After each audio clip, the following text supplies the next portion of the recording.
बिस्मिल्लाहिर्रहमानिर्रहीम। अस्सलामु अलैकुम नाज़रीन, मैं हूँ ज़ैन अली।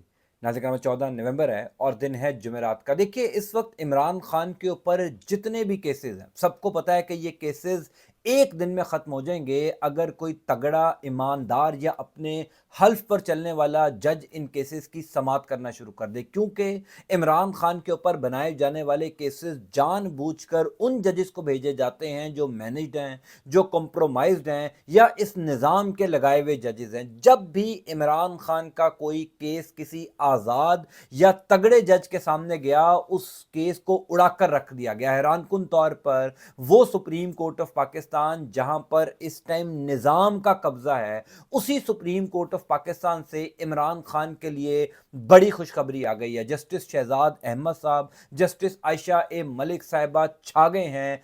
तगड़ा केस इमरान खान के ऊपर खत्म हो गया है। सबसे बढ़कर लतीफ़ खोसा, पाकिस्तान तहरीक इंसाफ के रहनुमा, ज़बरदस्त वकील सरदार लतीफ़ खोसा ने आज सुप्रीम कोर्ट ऑफ पाकिस्तान में कमाल कर दिया है। तफसीलात से मैं आपको आगाह कर देता हूँ। देखिए, वैसे तो इमरान खान और पाकिस्तान तहरीक इंसाफ के ऊपर इस वक्त बेशुमार केसेस बनाए गए हैं। सबको पता है कि ये तमाम तर केसेस चंद मिनटों में ख़त्म हो जाएंगे अगर पाकिस्तान की अदलिया आज़ाद हो जाए। अगर तगड़े जजेस ये तय कर बैठे हैं कि हमने आइन और कानून के मुताबिक फैसले सुनाने हैं, तो इमरान खान के ऊपर बनाए गए तमाम तर केसेस आपको रेत की दीवार साबित होते हुए नजर आएंगे। इमरान खान के ऊपर, पाकिस्तान तहरीक इंसाफ के ऊपर जो सबसे बड़ा केस बनाया गया, रियासत ने जिस केस के ऊपर सबसे ज्यादा शोर मचाया, वो 9 मई का केस है। सबको पता है कि 9 मई के बाद ही इमरान खान और पाकिस्तान तहरीक इंसाफ के ऊपर केसेस बनना शुरू हुए। 9 मई के बाद ही तहरीक इंसाफ के ऊपर क्राइसिस आया और वो क्राइसिस आज दिन तक जारी है। यानी 9 मई के बाद से लेकर अब तक पाकिस्तान में कानून को मफलूज किया गया, आइन को गैर फाल किया गया, अदलिया को कंट्रोल किया गया, कानून नाफिज करने वाले इदारों को अपनी मर्जी से चलाया गया। यानी जो कुछ 9 मई के बाद से लेकर अब तक हुआ, वो पाकिस्तान की सियासी अदालती तारीख में कभी नहीं हुआ। चादर चार दीवारी के तकद्दुस को पामाल होते हमने देखा। हैरानकुन खबर यह है कि वो सुप्रीम कोर्ट ऑफ पाकिस्तान जहां पर इस टाइम निज़ाम के अपने पसंदीदा जजेस हैं, यानी पूरी सुप्रीम कोर्ट ऑफ पाकिस्तान को निज़ाम ने अपने कब्जे में ले लिया है, उसी सुप्रीम कोर्ट ऑफ पाकिस्तान ने रियासत का बनाया गया सबसे तगड़ा केस यानी 9 मई वाला केस आज उड़ा कर रख दिया है। ये case supreme court of Pakistan ने उड़ाया, ये तो एक खबर है ही, लेकिन इस केस के उड़ाने में जो remark supreme court of Pakistan के जजेस ने दिए, खास तौर पर जस्टिस आयशा ए मलिक साहिबा, खास तौर पर जस्टिस शहजाद अहमद साहब जो लाहौर हाई कोर्ट से एलिवेट होकर आए हैं, और जिस किस्म के दलाइल आज सरदार लतीफ़ खान खोसा ने दिए हैं, और सुप्रीम कोर्ट ऑफ पाकिस्तान के वो जजेस जो निज़ाम के फेवरेट जजेस हैं, जो निज़ाम के लगाए हुए जजेस हैं, जैसे लतीफ़ खोसा साहब ने उन तमाम तर जजेस को खामोश करवाया, जबरदस्त काम कर दिया। तफसीलात मैं आपको बता देता हूं। देखिए, सुप्रीम कोर्ट ऑफ पाकिस्तान में 9 मई के अब तक 2 केस जा चुके हैं। पहला रावलपिंडी हमजा कैंप में 5 मुल्जिमान को गिरफ्तार किया गया था। हमजा कैंप जो एक आईएसआई का दफ्तर है, उसके ऊपर हमले के इल्जाम में 5 पाकिस्तान तहरीक इंसाफ के कारकुनान थे जिनका case supreme court of Pakistan में गया था, और जस्टिस जमाल खान मंदुखेल की सरबराही में एक बेंच बना था जिसने उस केस की समाअत की थी, और हैरानकुन तौर पर उन तमाम 5 पाकिस्तान तहरीक इंसाफ के कारकुनान को जमानत पर रिहा कर दिया था। यह दूसरा केस है पाकिस्तान तहरीक इंसाफ का 9 मई के हवाले से जो सुप्रीम कोर्ट ऑफ पाकिस्तान में गया है। वैसे तो Imran Khan supreme court of Pakistan से बारहा ये दरखास्त कर चुके हैं, बारहा ये दरखास्तें सुप्रीम कोर्ट ऑफ पाकिस्तान में जमा हो चुकी हैं कि 9 मई के वाक़े के ऊपर जुडिशियल कमीशन बनाया जाए, रियासत से ये सवाल किया जाए कि 9 मई की सीसीटीवी वीडियोस कहां पर हैं वो तमाम तर फुटेजेस जिसकी बुनियाद के ऊपर कहा जाता है कि जनाब इमरान खान और पाकिस्तान तहरीक इंसाफ के लोगों ने रियासती इदारों पर और यादगार शुहदा के ऊपर हमला किया, रियासती इमारतों के ऊपर हमला किया, फौजी तंसीबात पर हमला किया, तो इसके ऊपर जुडिशियल कमीशन बनाया जाए। बहरहाल जुडिशियल कमीशन तो नहीं बन सका। जब ये दूसरा case supreme court of Pakistan में पहुंचा तो हैरानकुन तौर पर इमरान खान को पाकिस्तान तहरीक इंसाफ को एक बहुत बड़ी खुशखबरी मिल गई। आपको याद है, मैं अक्सर अपनी वीडियोस में कहता हूं कि इस टाइम जो पाकिस्तान के अदालती निज़ाम में गिने चुने चंद आज़ाद जजेस हैं, उनका इस निज़ाम के अंदर रहना, सिस्टम के अंदर रहना बड़ा ज़रूरी है, क्योंकि जब भी उनको मौका मिलेगा, जहां पर भी उनको गुंजाइश मिलेगी, वो अपना फैसला सुनाएंगे, जहां भी उनको थोड़ी सी स्पेस मिलेगी। क्योंकि इसमें तो कोई शक नहीं है कि ज़्यादातर जजेस इस टाइम अदलिया में इस निज़ाम के लगाए गए हैं। ख़ास तौर पर जब से सुप्रीम कोर्ट ऑफ पाकिस्तान को तकसीम किया गया, 26वीं आइनी तरमीम आई, आइनी बेंच बन गया, तो निज़ाम के लगाए हुए जजेस की तादाद ज़्यादा हो गई है और आज़ाद अपने हल्फ पर चलने वाले तगड़े जज, ईमानदार जजेस की तादाद अब कम हो गई है। तो ये case supreme court of Pakistan के जो 4 रुकनी बेंच के सामने था, जिसमें जस्टिस जमाल खान मंदुखेल थे, जस्टिस शहजाद अहमद थे, जस्टिस मुसर्रत हलाली थी और जस्टिस आयशा ए मलिक साहिबा थी। अब इस केस की समाअत शुरू हुई। ये शेख इम्तियाज साहब जो पाकिस्तान तहरीक इंसाफ लाहौर के सदर हैं, दिलचस्प बात यह है कि इनका नाम ज़िमनी FIR में लिखा गया था जिना हाउस हमला केस में। यानी जिना हाउस हमला केस में जो इब्तदाई FIR थी, उसमें शेख इम्तियाज जो पाकिस्तान तहरीक इंसाफ लाहौर के सदर हैं, बड़े ज़बरदस्त रहनुमा हैं, अब MPA भी बन चुके हैं, पंजाब असम्बली में भी हैं, उनका नाम इब्तदाई FIR में नहीं था, ज़िमनी के अंदर उनका नाम लिखा गया। और सबको पता है कि 9 मई के बाद जिस तरह पाकिस्तान तहरीक इंसाफ के लोगों को नॉमिनेट किया गया, ये ढकी छुपी बातें नहीं है। बहरहाल सरदार लतीफ़ खोसा उनका केस प्रेजेंट कर रहे थे। अब इस केस की समाअत के दौरान 3 जजेस ऐसे हैं जिनके रिमार्क सुनने वाले हैं। पहले जस्टिस शहजाद अहमद साहब, लाहौर हाई कोर्ट के चीफ जस्टिस जो रह चुके हैं साबिक। दूसरी हैं जस्टिस आयशा मलिक साहब और तीसरी हैं जस्टिस मुसर्रत हलाली साहिबा। मैं आपको जस्टिस मुसर्रत हलाली साहिबा के रिमार्क्स बताना चाहता हूं। आप सब शायद जस्टिस मुसर्रत हलाली का माजी जानते हैं और फिर मैं ये सवाल आप लोगों के सामने रखना चाहता हूं कि आपकी नज़र में जस्टिस मुसर्रत हलाली साहिबा का क्या करैक्टर है, क्या किरदार है, वो कैसी जज हैं? आपने मुझे अपना फीडबैक जरूर देना है कि जस्टिस मुसर्रत हलाली के हवाले से आप क्या समझते हैं। उन्होंने जिना हाउस हमला केस के हवाले से क्या कुछ कहा? मुसर्रत हलाली साहिबा उस बेंच के अंदर भी शामिल थी काजी फायज ईसा के साथ, जिन्होंने पाकिस्तान तहरीक इंसाफ से उनका इंतखाबी निशान बल्ला छीना था। और मुसर्रत हलाली साहिबा वही जज साहिबा हैं जिन्होंने पाकिस्तान तहरीक इंसाफ से बल्ले के इंतखाबी निशान के केस की समाअत के दौरान ये बार बार पूछती थी कि आपने पेशावर के इलाके चमकनी में क्यों इंतखाबात करवाए, क्योंकि उस टाइम सबसे बड़ा मसला यही था ना कि पाकिस्तान तहरीक इंसाफ ने इंट्रा पार्टी इलेक्शन करवाए हैं या नहीं करवाए। तो मुसर्रत हलाली साहिबा ये सवाल करती थी कि आपने चमकनी में क्यों इंतखाबात करवाए, आपने इस्लामाबाद में क्यों नहीं करवाए। और पाकिस्तान तहरीक इंसाफ के वकील ये कहते थे कि आप हमें इस्लामाबाद में सिक्योरिटी अरेंज करके दें, जहां पर हमें सिक्योरिटी मिल रही थी हमने इंट्रा पार्टी इंतखाबात करवा दिया। वो इंट्रा पार्टी इंतखाबात चमकनी में हुए, चमकनी भी पाकिस्तान का इलाका है।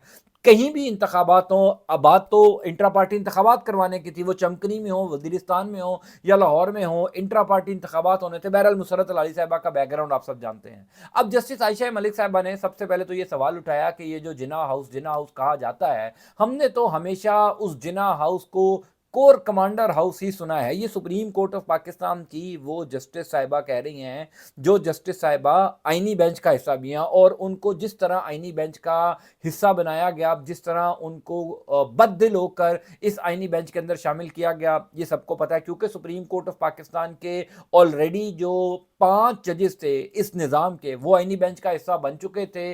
अब 2 किसी भी जजेस को शामिल करना था, जिसमें एक जस्टिस हसन अजहर रिजवी को शामिल किया गया और जस्टिस आयशा मलिक साहिबा को शामिल किया गया। जस्टिस शहजाद साहब ने भी पूरा जो इस टाइम सिचुएशन है उसको सुप्रीम कोर्ट ऑफ पाकिस्तान के कोर्ट रूम नंबर 2 में खोल कर रख दिया। सरदार लतीफ़ खान खोसा दलाइल दे रहे थे और बता रहे थे कि किस तरीके से पाकिस्तान तहरीक इंसाफ के लोगों के ऊपर जो है वो FIRs होती रही और हम कहां कहां पर गए, कहां कहां पर हमने ये मामलात को चैलेंज किए। ये जो शेख इम्तियाज साहब हैं, इनको लाहौर हाई कोर्ट ने इनकी ज़मानत मनसूख की थी, ज़मानत कबल गिरफ्तारी इन्होंने वहां पर दायर की थी, जिसको लाहौर हाई कोर्ट ने मनसूख कर दिया था। और लाहौर हाई कोर्ट ने तो अपने फैसले के अंदर ये साबित कर दिया था कि जनाब ये 9 मई के जिना हाउस हमला केस के मेन किरदार और इनको सजा हो जानी चाहिए। इनकी जो जमानत कबल गिरफ्तारी की दरखास्त लाहौर हाई कोर्ट से मनसूख हुई थी, वही लतीफ़ खोसा ने सुप्रीम कोर्ट में चैलेंज की। तो सरदार लतीफ़ खोसा बता रहे थे कि जनाब हम पेशावर में भी गए, हमने फ़लाँ फ़लाँ हाई कोर्ट्स के अंदर जो है वो अपीलें दायर की, लेकिन हमारी कहीं सुनवाई नहीं हुई। तो जिस पर मुसर्रत हलाली साहिबा ने कहा कि आप भाग भाग कर पेशावर में क्यों जाते हैं। सरदार लतीफ़ खोसा ने जो मुसर्रत हलाली साहिबा को जवाब दिया, उस जवाब ने कम अज़ कम मेरा तो दिल खुश कर दिया। उन्होंने कहा कि मुसर्रत हलाली साहिबा आप मेरा मुंह ना खुलवाएं, बेहतर نظر ہے کہ اتنا اس کمرہ عدالت میں تمام تر ججز کے سامنے بتا دینا کافی ہے کہ پشاور کے اندر ہم نے جو ہے وہ پٹیشن دائر کی تھی، لیکن وہاں سے بھی ہمیں ریلیف نہیں مل سکا، جس پر جسٹس شہزاد احمد صاحب نے کہا کہ سردار صاحب، خدا کا خوف رکھنے والے جو ججز ہیں وہ لوئر جوڈیشری سے لے کر سپریم کورٹ آف پاکستان تک موجود ہیں، تو آپ ایسی باتیں نہ کریں کہ آپ کا منہ نہ کھلوائیں۔ یعنی جسٹس شہزاد صاحب نے مسرت ہلالی کو بھی یہ جواب دیا کہ خدا کا خوف رکھنے والے ججز جو ہیں